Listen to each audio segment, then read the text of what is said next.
Eu queria que lêssemos alguns versículos de 1 Tessalonicenses, capítulo 5, versículos 23 e 24. O mesmo Deus da paz o santifique em tudo, e que o espírito, a alma e o corpo de vocês sejam conservados íntegros e irrepreensíveis na vinda de nosso Senhor Jesus Cristo. Fiel é aquele que os chama, o qual também o fará.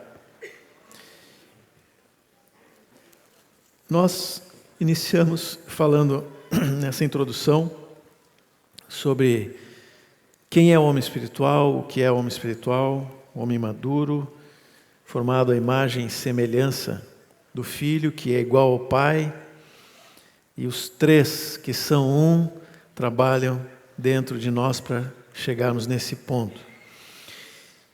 Mas, e agora vamos um pouco adiante, começando a falar um pouquinho mais sobre como somos formados, como Deus nos fez e para que Deus nos fez.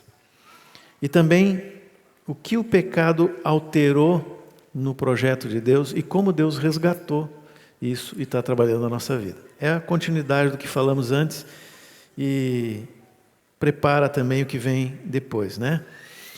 Mas eu escolhi esse texto porque eu acho, depois alguém tiver outro me diga, mas se eu não me engano é o único texto de toda a Bíblia que fala expressamente nas três partes do homem juntas. Existem muitos textos que falam sobre o espírito, sobre o alma, mas de forma indireta ou apenas sobre um deles. Aqui Paulo fala do espírito, da alma e do corpo. E ele diz mais, que Deus quer que eles estejam íntegros, completos, ou na sua forma perfeita, né, sem falta de nada, isso significa íntegro, no dia de Cristo, ou na vinda do Senhor Jesus. Então ele fala de uma realidade que Deus fez lá no Gênesis, quando criou o homem, e fala que mesmo com tudo que o pecado causou, um dia Deus vai resgatar todas as coisas, seu propósito vai ser cumprido no dia de Cristo. Filipenses 1,6, eu acho que eu já mencionei antes aqui, né? Ele diz, Paulo está dizendo àqueles irmãos, estou plenamente certo de que aquele que começou boa obra em vocês, há de completá-la até o dia de Cristo Jesus.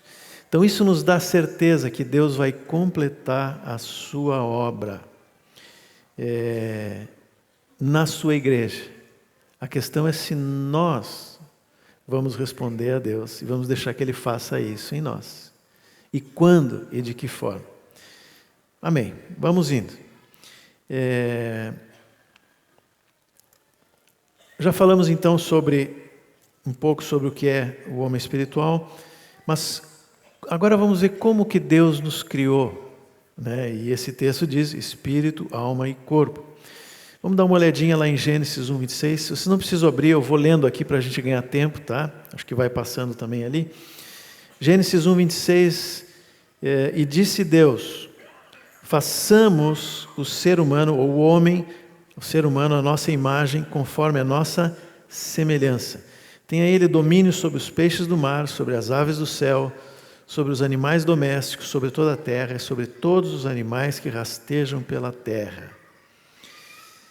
Depois, no capítulo 2:7 de Gênesis, diz assim, então formou o Senhor Deus ao homem do pó da terra, e lhe soprou nas narinas o fôlego de vida, e o homem passou a ser alma vivente.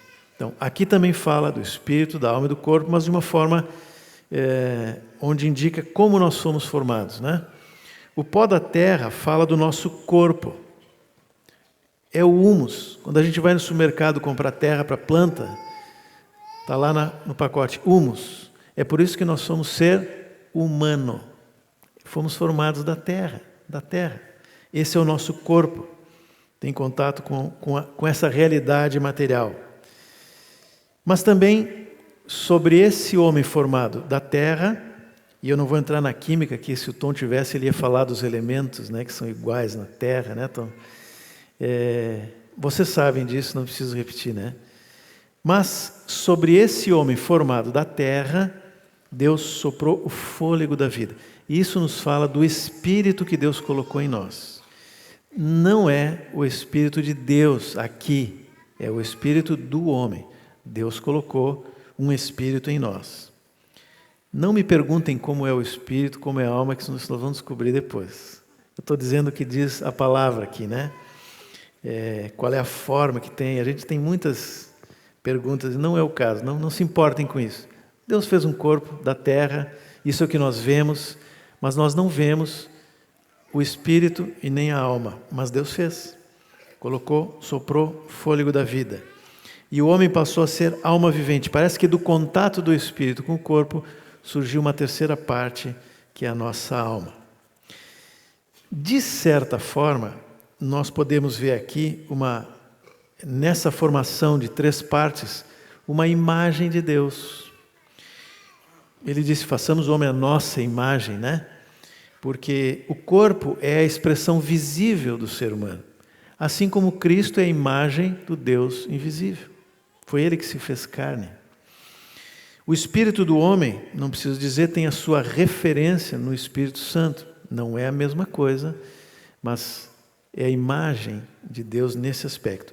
E a alma é o centro da vontade do ser humano, assim como a vontade do Pai, essa vontade eterna, é a base de tudo que Cristo fez e tudo que o Espírito Santo também faz. Então, nesse sentido, nós podemos ver essa semelhança com a Trindade. E considerando esse momento da criação, antes da queda, nós podemos dizer que as 3 partes, espírito, alma e corpo, elas têm igual valor. Estou falando do homem, tá? Tem igual valor. Nenhuma delas é mais importante que a outra em termos de valor. Nenhuma vale mais que a outra. Porque senão eu teria que dizer que dentro da Trindade, um tem maior valor que o outro e a gente sabe que não tem. É um só Deus, 3 pessoas. A questão não é a importância de cada parte do ser humano, mas qual a função que cada um tem. Qual é a função do espírito? Qual é a função da alma? Qual é a função do corpo? Por que Deus nos fez assim? O corpo, eu não preciso dizer, né? Ele foi feito para que a gente possa interagir com esse mundo material. Eu estou vendo vocês estão me vendo porque a gente tem uma visão. Vocês estão me ouvindo porque tem um ouvido que funciona bem. Às vezes a gente vai chegando para uma idade maior e começa a falhar alguma coisa, né? Mas ainda ouvimos. E eu aprendi com o César que a audição é a última coisa que se perde, né? Então, ouvimos a palavra e a última coisa que perdemos é a audição. E assim vai, visão, audição, olfato, tato, na verdade, todas as funções do corpo que interagem com essa vida terrena, ou vamos usar uma outra linguagem, vida natural. Tá? O corpo age no que é natural, o que é dessa terra. Por isso que a palavra vida em relação ao corpo é bios, no grego, né? É bios, da onde vem biologia, biológico e tudo mais. Vida natural. No corpo estão os nossos desejos e necessidades que atendem a essa vida terrena, vida natural. Alimentação, proteção, reprodução, sobrevivência e tudo mais que a gente tem como desejo ou necessidade. Esse é o nosso corpo. Tá? E o espírito?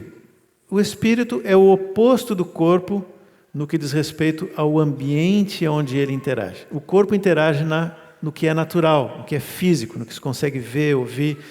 O espírito, ele age naquilo que é espiritual, porque é o espírito. Deus nos colocou o espírito para que nós pudéssemos ter comunhão com ele, interagir com o que é próprio de Deus e não com o que é terreno.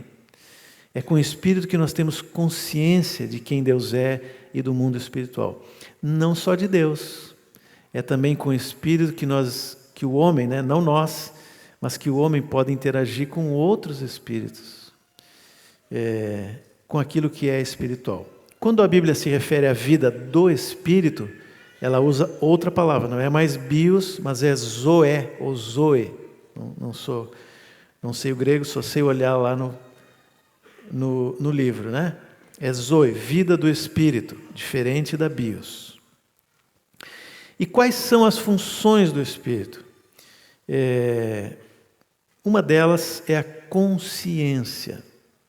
Atenção, consciência não é função da alma, é função do espírito. É por causa da consciência que nós sabemos o que é certo e errado segundo Deus. O que agrada ou não agrada a Deus. Ainda que no meu raciocínio lógico e mental, eu não vejo problema nenhum. Mas é no espírito que a nossa consciência diz, isso sim, isso não. Tá?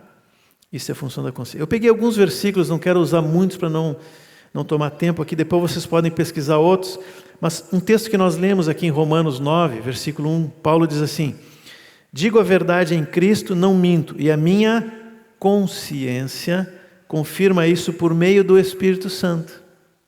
Está claro, né? Função do nosso espírito junto com o Espírito Santo. Não tem nada a ver com a árvore do conhecimento do bem e do mal. A consciência tem a ver com discernimento espiritual, com o guiar do Espírito Santo no espírito do homem. É por isso que a consciência não depende de conhecimento da lei, né? Ou de experiência, ou maturidade no sentido de tempo decorrido, ou capacidade, né, mental para discernir. No próprio livro de Romanos, no capítulo 2, quando Paulo fala de... Eu não sei a quem ele se refere, mas ele diz aqueles que sem lei fazem a vontade de Deus. Ele diz assim, estes mostram a lei gravada no seu coração, o que é confirmado pela consciência deles e pelos seus pensamentos conflitantes, que às vezes os acusam e às vezes os defendem. Tá? Eu fico pensando, todo mundo que viveu antes de Moisés experimentou isso. Consciência levava eles pelo caminho certo, ou dizia eles, por aí não. Outra função do Espírito, a intuição. Alguns se referem aqui como revelação. É a mesma coisa, tá? Que é compreender a vontade de Deus sem que haja necessidade de um raciocínio lógico. A nossa mente faz sempre um raciocínio lógico. Eu li aqui, li nesse outro ponto, aí eu junto os dois e chego a uma conclusão. Isso a nossa mente faz. A intuição, que é uma função do Espírito, ela nos dá a vontade de Deus pronta e acabada. Deus diz, faça isso, vai por aqui, não vai por ali. Isso é intuição. Não tem nada a ver com a alma de novo, tá? Muitas dessas coisas do Espírito e da alma se confundem. E o nosso propósito aqui é justamente começar a separar, segundo a palavra, porque ela é a única capaz de separar o que é da alma e o que é do Espírito, né? Começar a separar aquilo que é próprio do Espírito. A intuição não é baseada na nossa experiência, no nosso conhecimento, mas ela é revelação da vontade de Deus que vem para nós. Por exemplo, às vezes o Espírito Santo nos dá, por meio da intuição, uma direção para nós fazermos alguma coisa. Pode ser um sonho, pode ser uma visão, uma profecia, ou uma simples convicção interior, que eu nem tenho como explicar, mas Deus me diz, vai por aqui. Tem um texto em Atos 16, 6, que Paulo estava numa das suas viagens missionárias, e o Lucas, né, diz assim, e percorreram a região frígio-gálata, tendo sido impedidos pelo Espírito Santo de pregar a palavra na província da Ásia. Está vendo? Como é que eles foram impedidos? O Espírito Santo falou com eles, não vão por aqui. Se nós continuarmos a ler o texto ali, nós vamos ver que Paulo teve uma visão de um macedônio, que diz, vem para cá e nos ajuda, né? Então, isso é um exemplo da intuição, função do Espírito. Ninguém sentou com Paulo e disse assim, Paulo, acho melhor não ir para a Ásia.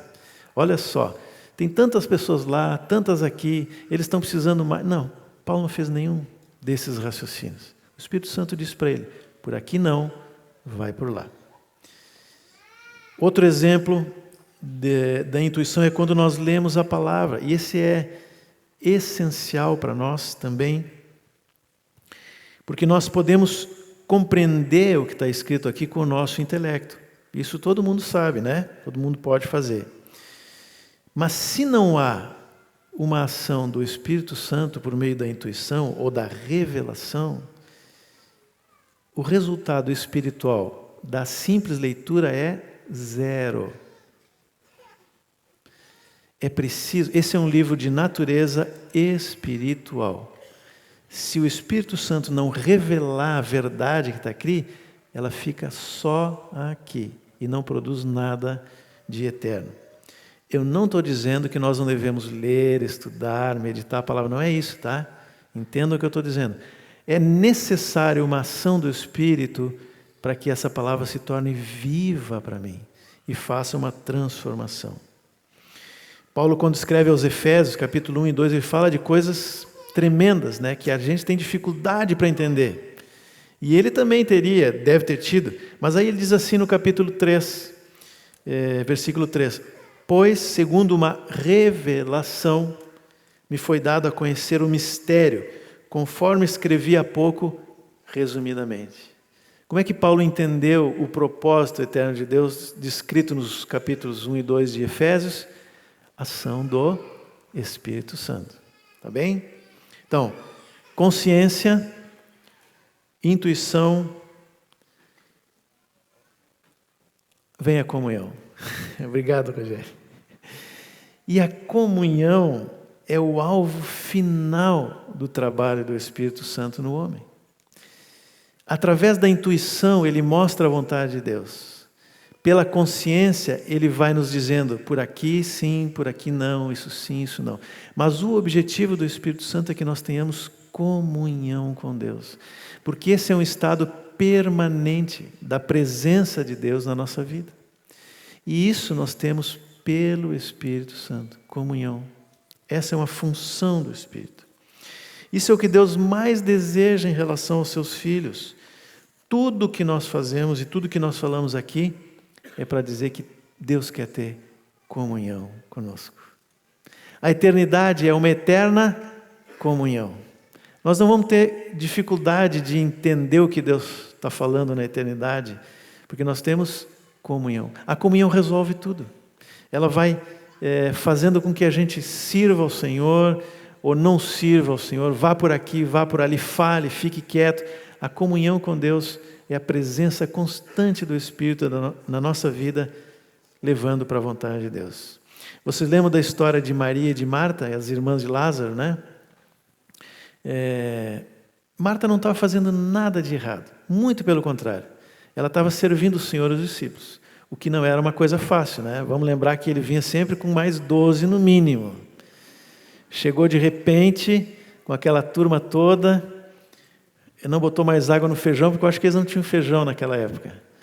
Mas saiu Marta lá desesperada, pega a massa, faz mais pão e a Maria ali sentada ouvindo o Senhor.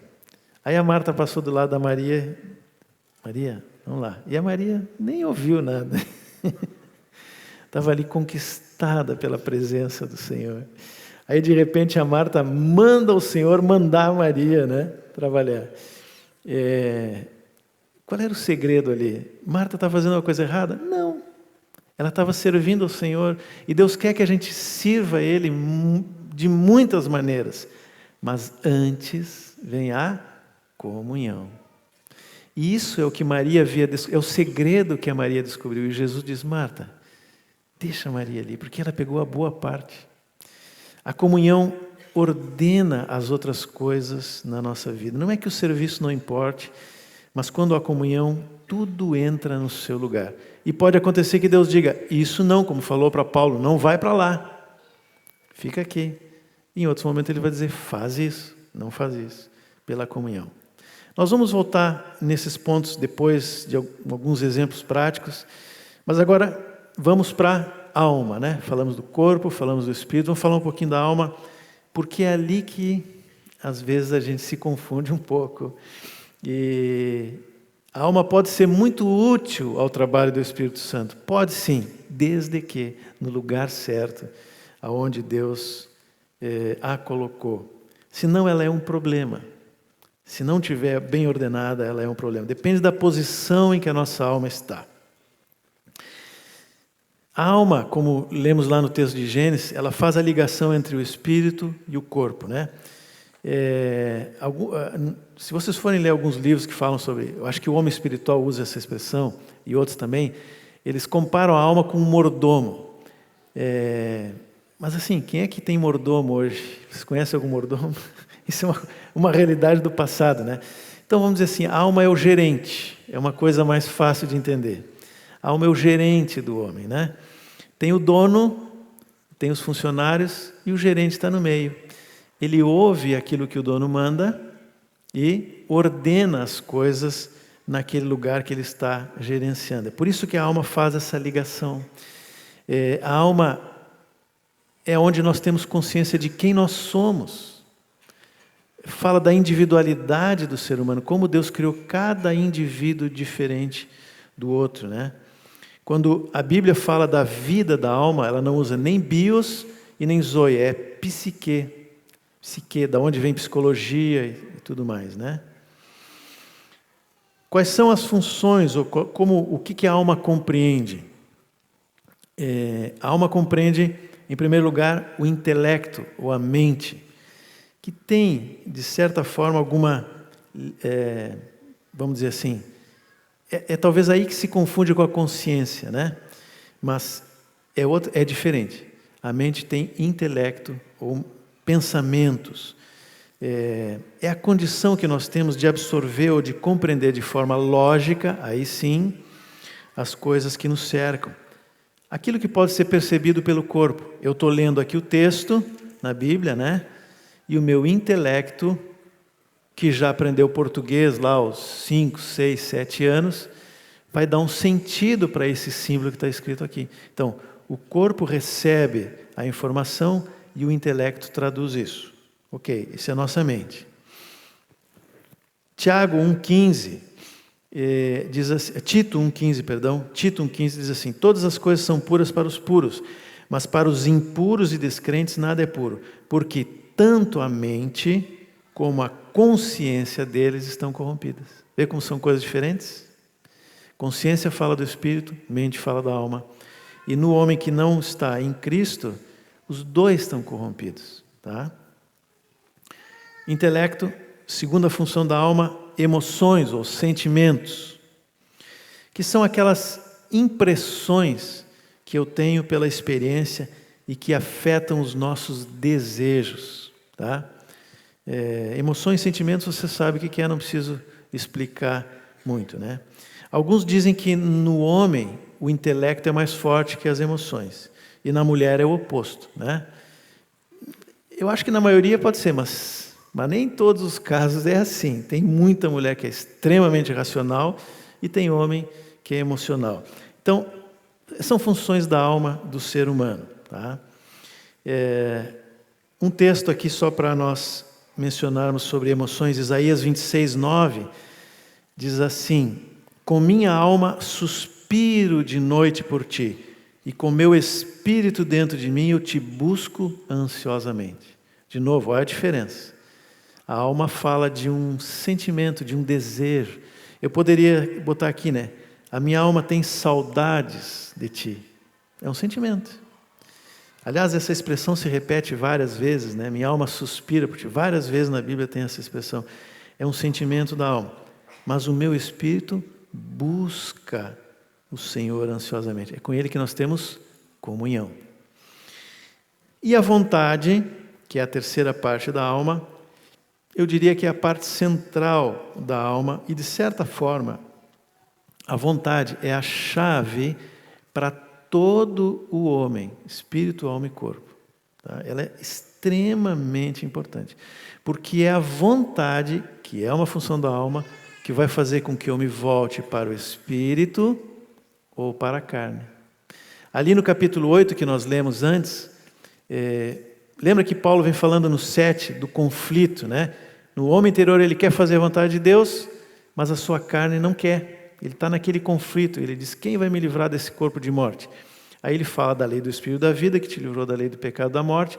E ele diz: por isso agora nós vamos pender para o Espírito ou pender para a carne.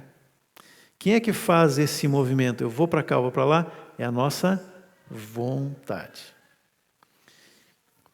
Efésios 2:3 diz assim: entre eles também nós, todos andamos no passado segundo as inclinações da nossa carne, fazendo a vontade da carne e dos pensamentos, e éramos por natureza filhos da ira, como também os demais.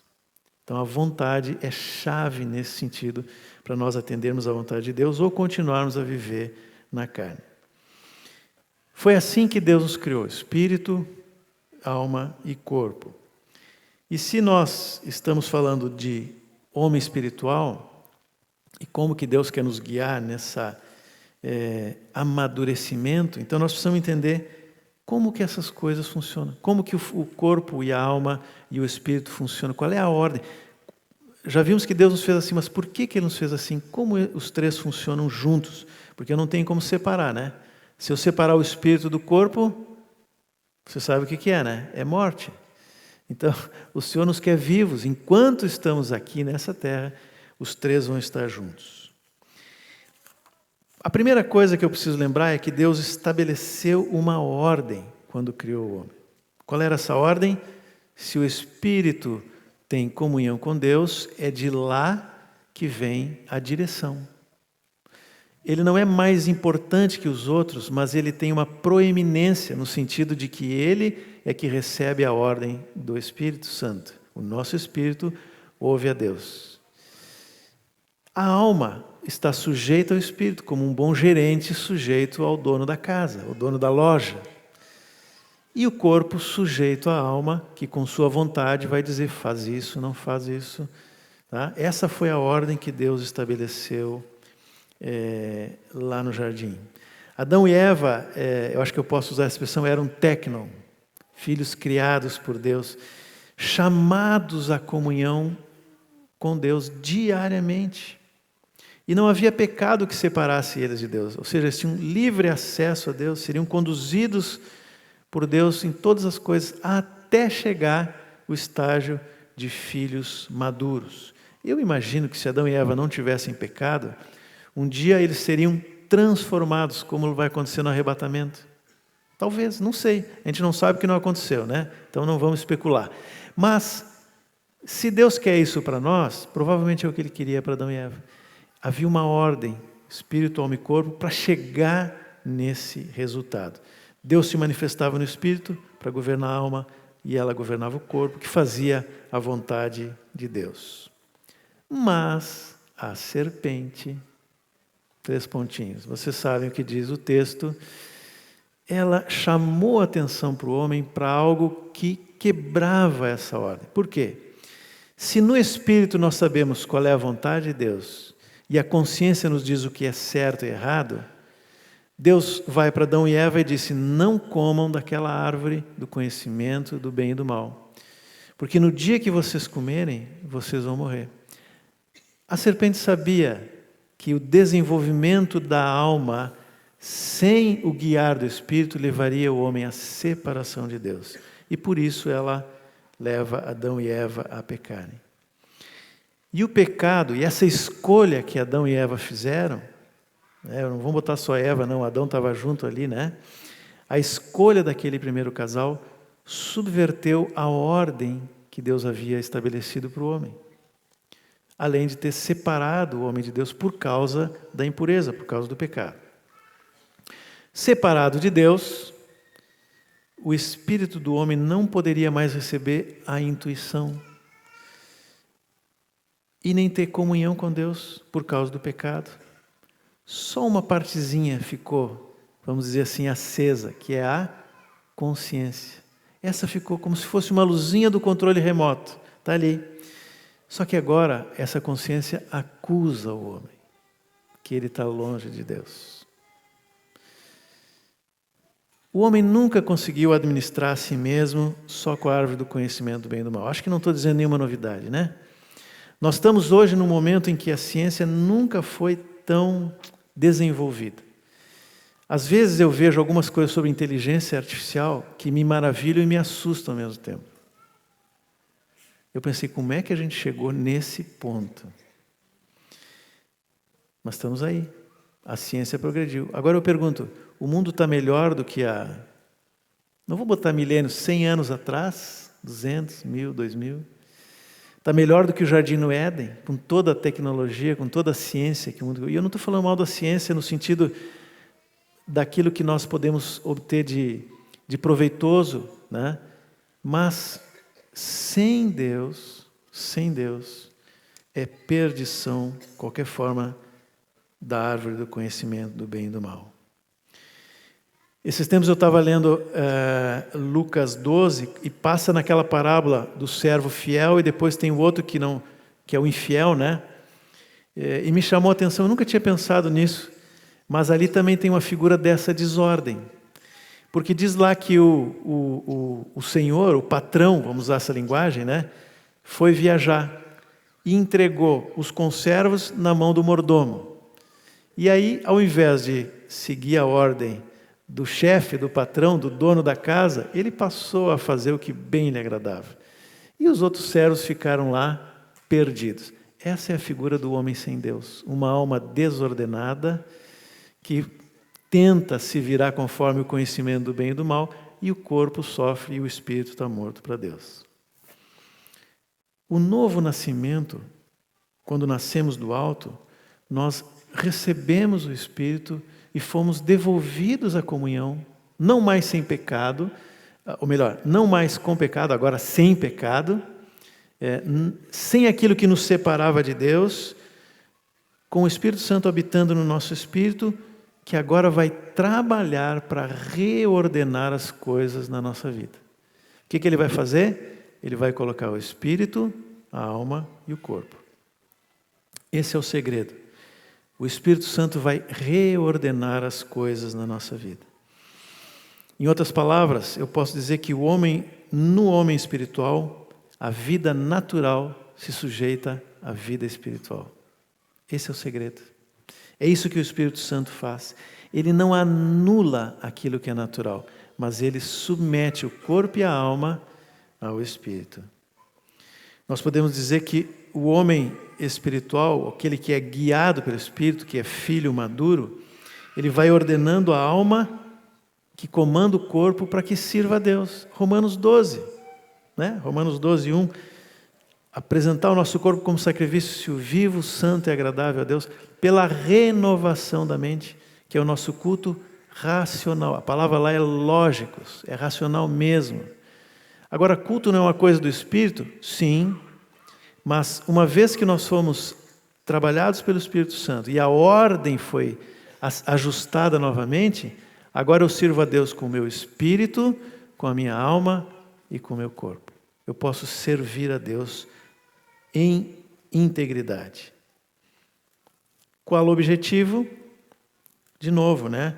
É que nós tenhamos o caráter de Cristo. Que o Filho seja formado em nós, o Filho maduro, o homem espiritual. Esse era o desejo de Deus para Adão e para os seus descendentes. Também foi para Israel, vimos, né, na primeira parte, mas só agora, por meio de Cristo e da obra do Espírito Santo, é que o Pai vai ver a sua vontade realizada na igreja.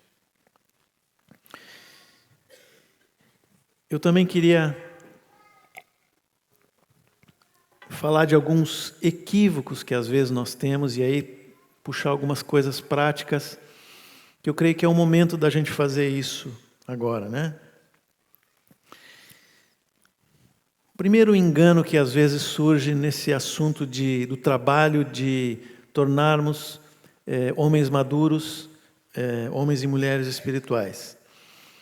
Será que essa reordenação ela pode ser obtida pelo meu próprio esforço ou por um treinamento do corpo, por exemplo?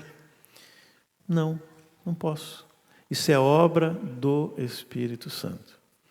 É claro que, à medida que o Espírito vai devolvendo a ordem das coisas na nossa vida, ele vai criar novos hábitos, ele vai gerar perseverança, ele vai gerar muitas coisas que vão treinando a nossa alma e o nosso corpo a seguir a vontade de Deus. Mas esse é um trabalho do Espírito Santo. Não há um programa de melhoria do homem que o leve à condição de filho espiritual. Não há. Não há um programa que possa ser desenvolvido sem a ação do Espírito Santo. Não há. Eu lembro uma observação que às vezes eu acho que é importante colocar isso. Nós pensamos assim, mas e o discipulado? Nós não estamos treinando, né? Estamos discipulando uns aos outros? Amém. Mas cuidado, muito cuidado, para não transformar o discipulado num treinamento sem a presença do Espírito. Porque o resultado vai ser muito ruim. Nós podemos criar religiosos e não filhos maduros. O discipulado que tem efeito é aquele que o Espírito Santo trabalha no interior do homem para transformar a imagem de Cristo. Quem conheceu Erasmo lembra que a frase mais comum dele quando a gente ia com uma pergunta é: vamos orar. Vocês já sabem, né? Agora, o Erasmo não dizia isso porque ele não se importava com a nossa dúvida e nem porque ele não tinha uma resposta. Mas ele sabia que muito mais importante do que dar uma resposta pronta era me levar para diante do Espírito. Ele também ia orar por aquela questão. Ele não confiava na sua mente, na sua experiência de, 30, 40, 50 anos de ministério. Sempre ele dizia, nós temos que buscar no Espírito. E isso me ajudou muito ao longo da vida e certamente muitos outros irmãos. Depois, às vezes, ele dizia, Deus me falou isso. Ele trazia uma contribuição, mas ele nos levava a buscar no Espírito. Tá bem? Vamos correr aqui por causa do horário.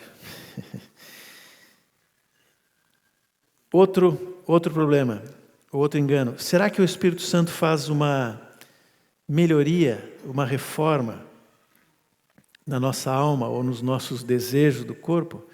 Ele deixa as coisas mais bonitinhas assim no lugar? Não. Eu estou falando óbvio, eu sei que vocês sabem disso, mas é importante repetir isso, né? O Espírito Santo não vai melhorar a carne, ele vai, o texto de que nós lemos em Romanos, ele vai mortificar os feitos do corpo. Essa é a ação do Espírito. E isso, amados, tem uma palavrinha que a gente conhece bem, é cruz, é morte. A obra do Espírito nos leva para a cruz.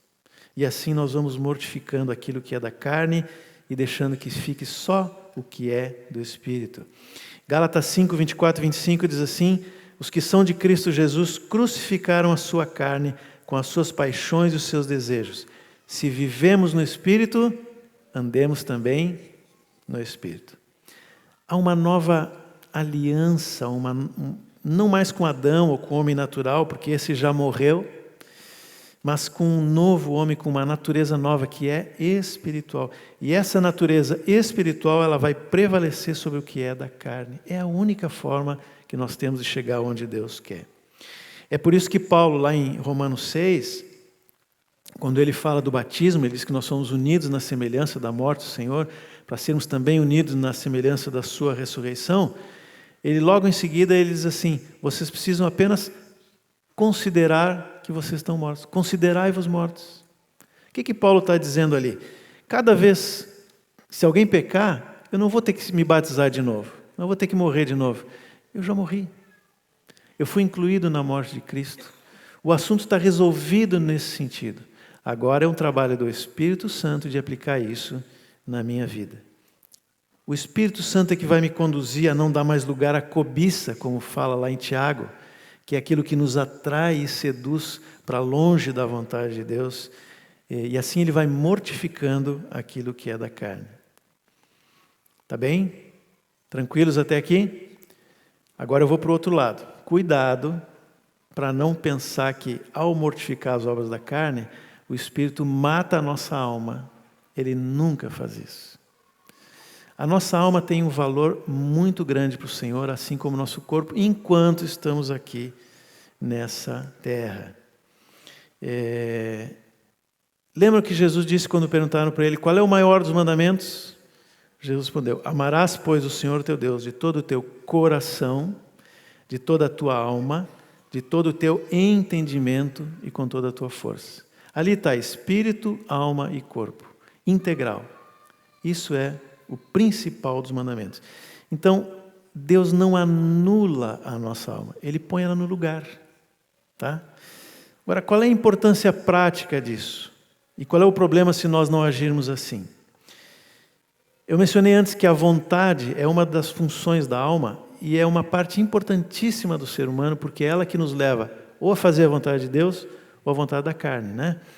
Então, se a alma for anulada, a pessoa entra ou corre o risco de entrar numa passividade, e isso não vem de Deus. A passividade não é de Deus. E ela é instrumento nas mãos de Satanás. Muito cuidado. Se vocês forem olhar para religiões orientais e coisas assim, há sempre um certo apelo a uma passividade, tanto da mente quanto da alma, mas não é isso que a palavra de Deus diz. A nossa mente ela tem que ser ativa sob a direção do Espírito. Tá bem? Amém. Ainda bem que um disse amém. Glória a Deus. Obrigado, Juliano.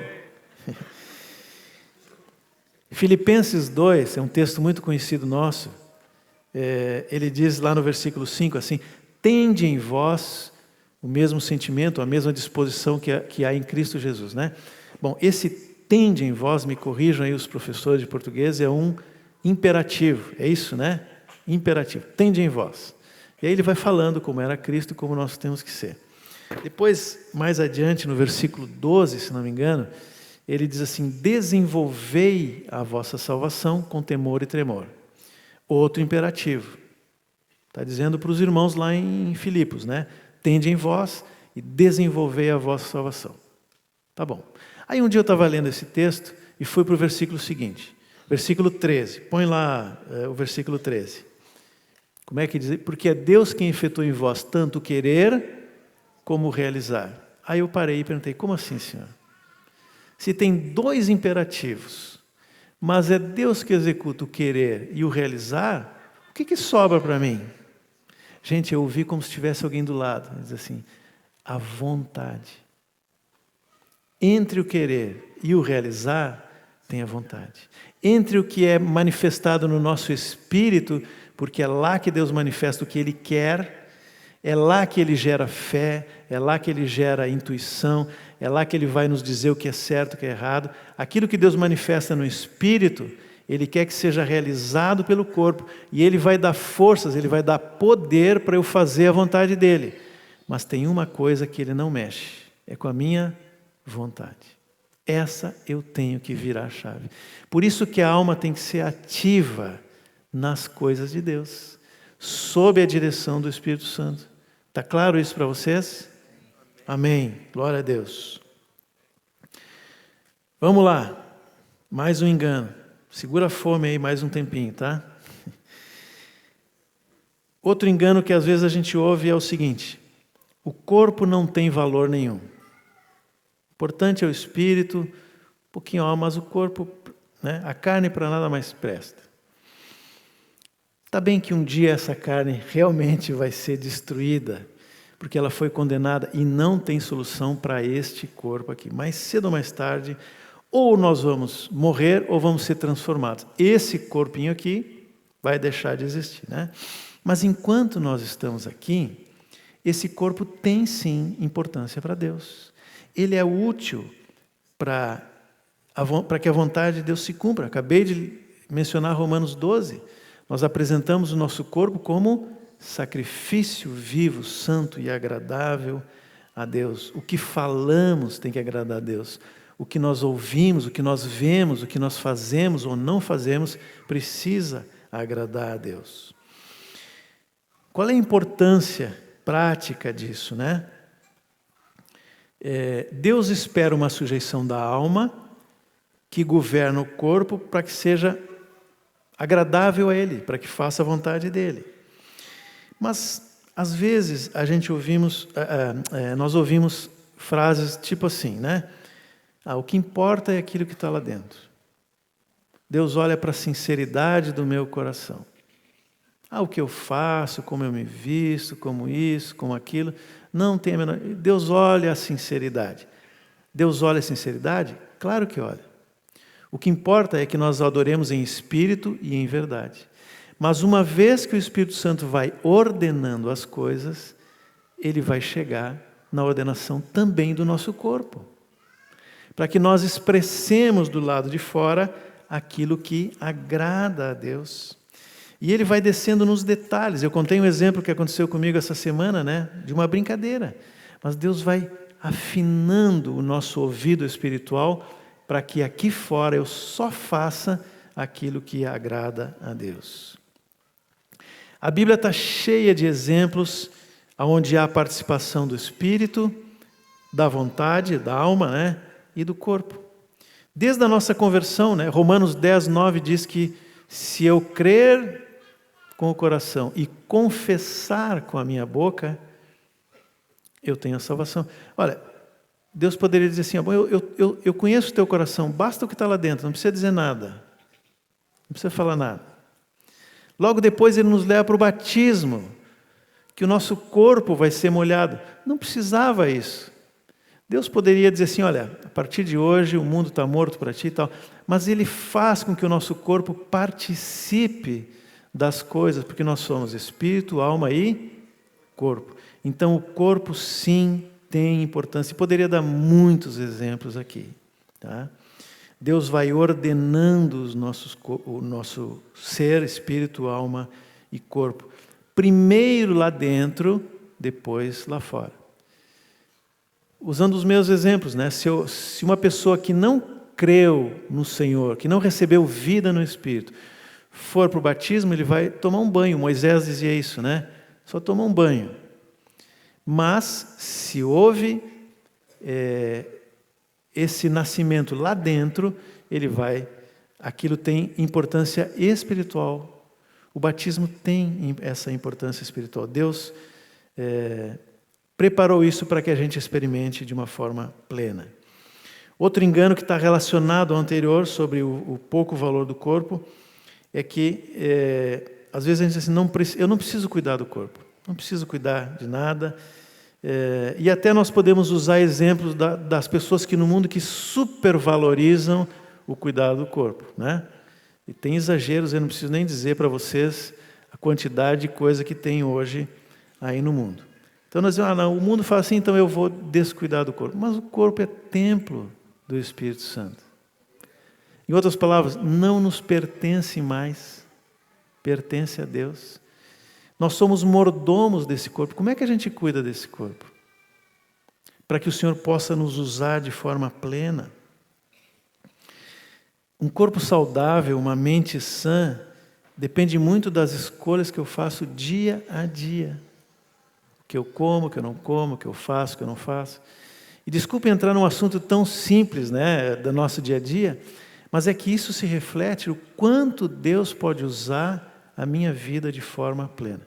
O Japa usou, acho que foi no retiro de jovens, eu não lembro nem quem era, né? Ele falou o exemplo de um homem que cedo estava muito doente e não conseguiu mais ser usado por Deus. É isso, né? Depois ele explica melhor.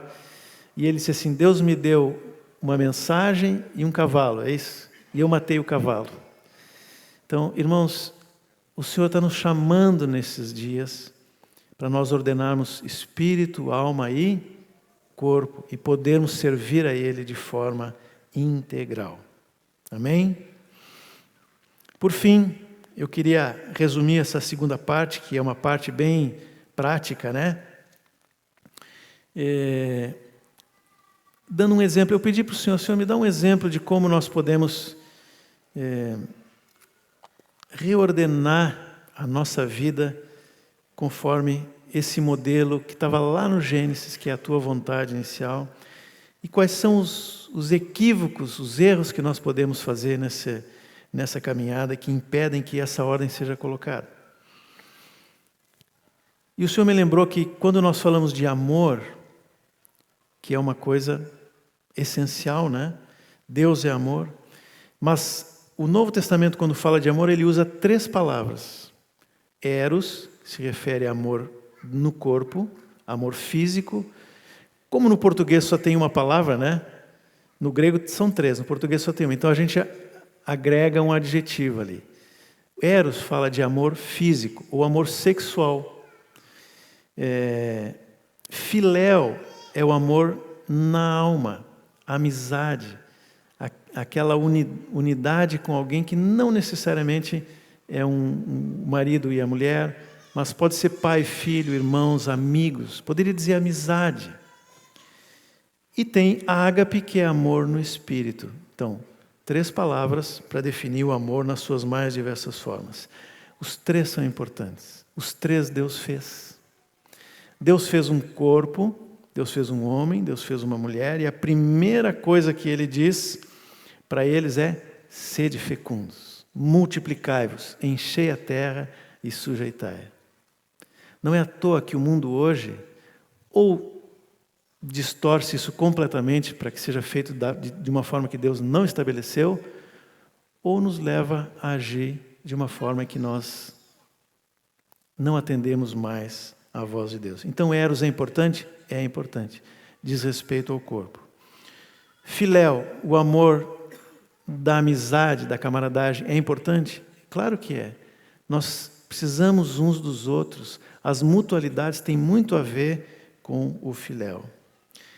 Mas a forma mais elevada de amor, digamos assim, é o agape, porque é o amor de Deus, é a própria natureza de Deus que Ele derrama no nosso coração.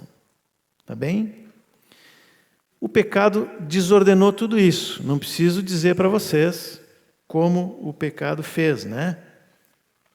O eros é uma bagunça, vamos dizer assim, para não dizer mais nada. Tudo hoje é erótico. Até as crianças pequenininhas estão sendo conduzidas a uma erotização exagerada. Bom, não preciso entrar no detalhe, vocês sabem do que eu estou falando, né? Fruto do pecado. O filéu, que é a expressão de amor na alma, por causa do pecado, ele virou reciprocidade. Eu te ajudo desde que tu me ajude. Tem um interesse embutido nessa expressão de amor, por causa do pecado. Mas o agape é o amor puro, é o amor de Deus, é o amor sacrificial, que não olha para a reciprocidade e nem para o atendimento de desejos do corpo. É o amor do Senhor. Agora, é aqui que eu queria entrar num exemplo prático, né? Às vezes, nós temos um casal que tem dificuldades de relacionamento. E na maioria das vezes, a dificuldade tem a ver com o eros. Tem dificuldades. Ou houve traição, ou, enfim. Não vou entrar no detalhe, vocês sabem as dificuldades que os casais sofrem. Ou talvez nós estamos orientando noivos que vão casar, aí nós pegamos o nosso material de ensino e explicamos como funciona no modelo de Deus a vida do relacionamento conjugal. Toda a orientação está certa, é bíblica, tudo bem, não tem problema nenhum de fazer isso. Mas eu pergunto para vocês, se eu ficar só aí, resolve o problema do casal? Não resolve. Porque eu fiquei só na base do corpo. Por isso, muitas vezes, às vezes a gente luta com questões nessa área, por anos a fio, e não resolve. Porque nós estamos tratando na base do que é natural. Não resolve. Bom, então vamos para o segundo estágio. Vamos para o filéu. Eu sempre ouvi desde jovem que a amizade é a base do relacionamento do casal. Fomos incentivados, eu e a Madalena, a sermos amigos, e éramos grandes amigos, e somos ainda mais hoje. Então, é verdade que a amizade é a base do relacionamento do casal. E é um bom conselho que os jovens que estão se preparando para o casamento sejam grandes amigos. Eu lembro do Thelma e da Heloísa dizendo, um dia os filhos vão embora, né? E ficam os amigos. Hoje nós estamos experimentando isso, né? Somos grandes amigos, não sem problemas às vezes, mas a amizade é muito forte. Então é um bom conselho para o casal ser amigos, o amor filéu. Mas às vezes também não resolve, porque um quer ser amigo e o outro não. Ou ele exige algo em resposta do amor que tem para dar, da sua fidelidade, da sua dedicação. Ah, mas eu fiz isso, e tu me responde assim, Você sabe do que eu estou falando, né? Resolve tratar na base da alma? Não resolve. Pode ajustar por algum tempo, mas mais cedo ou mais tarde vai voltar àquela situação. A única coisa que resolve definitivamente o problema no que diz respeito ao amor é o amor sacrificial. Porque esse Deus ministra no nosso espírito, independente do outro, de como o outro age, como o outro reage. E mais, mesmo que seja independente da resposta do outro, é a única forma de transformar o outro. Parece um paradoxo, mas é assim. O amor sacrificial, o amor agape, eu faço porque eu agrado a Deus. Eu sei que é a vontade de Deus, independente do que Ele faça. Mas também é a única forma que eu tenho para transformar o outro. É por isso que Pedro diz para as esposas, né, que tem maridos que são incrédulos, quer transformar o teu marido incrédulo? Sem palavra alguma, mas com o teu santo procedimento cheio de temor. Agora, como que uma mulher pode fazer isso se não for pelo amor sacrificial, se não for uma obra do Espírito Santo lá dentro? Não tem como. Eu posso fazer todos os treinamentos, ler todos os livros, ouvir todas as palavras, enquanto não houver uma decisão de seguir o exemplo de Cristo que morreu na cruz, não resolve. Às vezes, irmãos, nós temos situações que se arrastam por meses ou anos, relacionamentos desgastados, quebrados.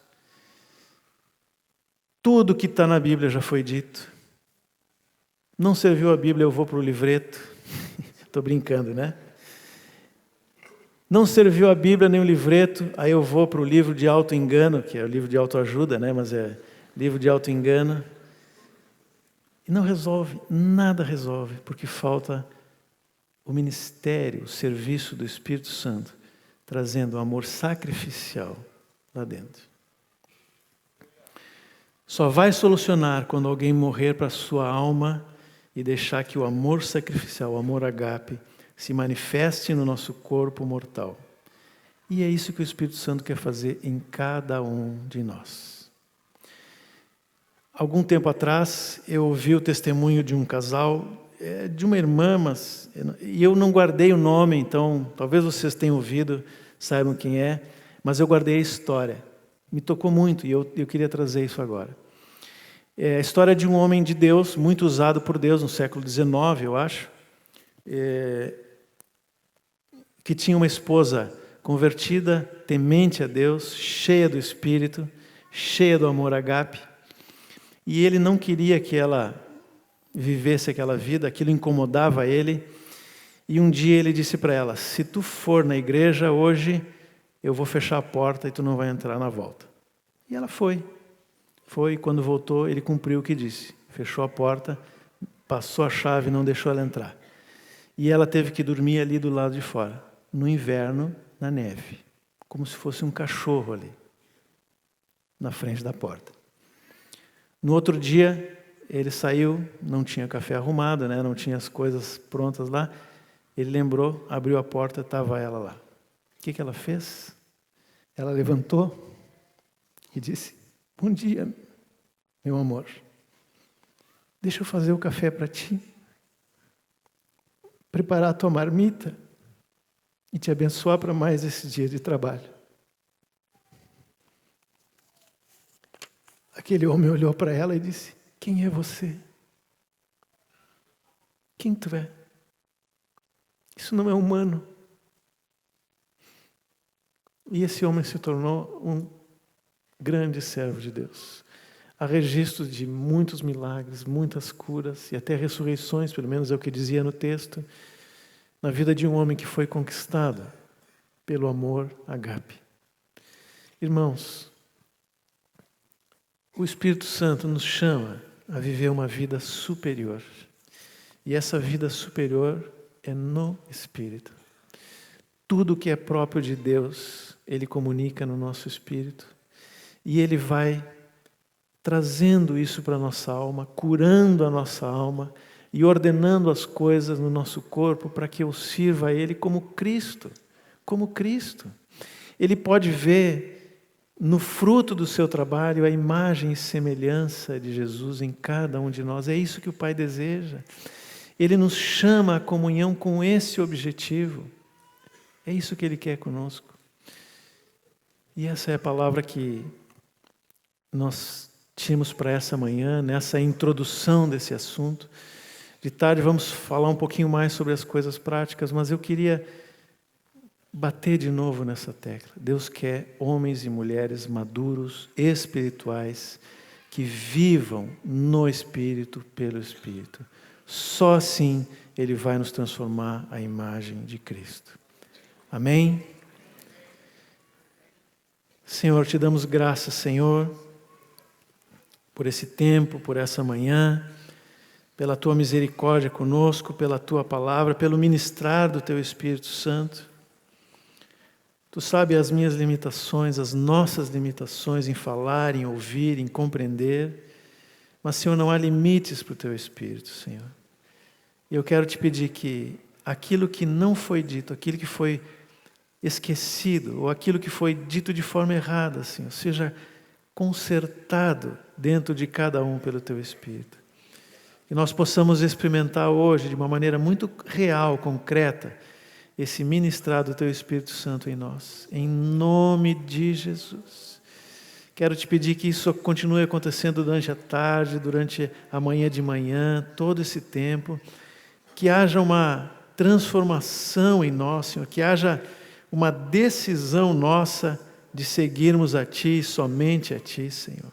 Em nome de Jesus. Em nome de Jesus. Amém.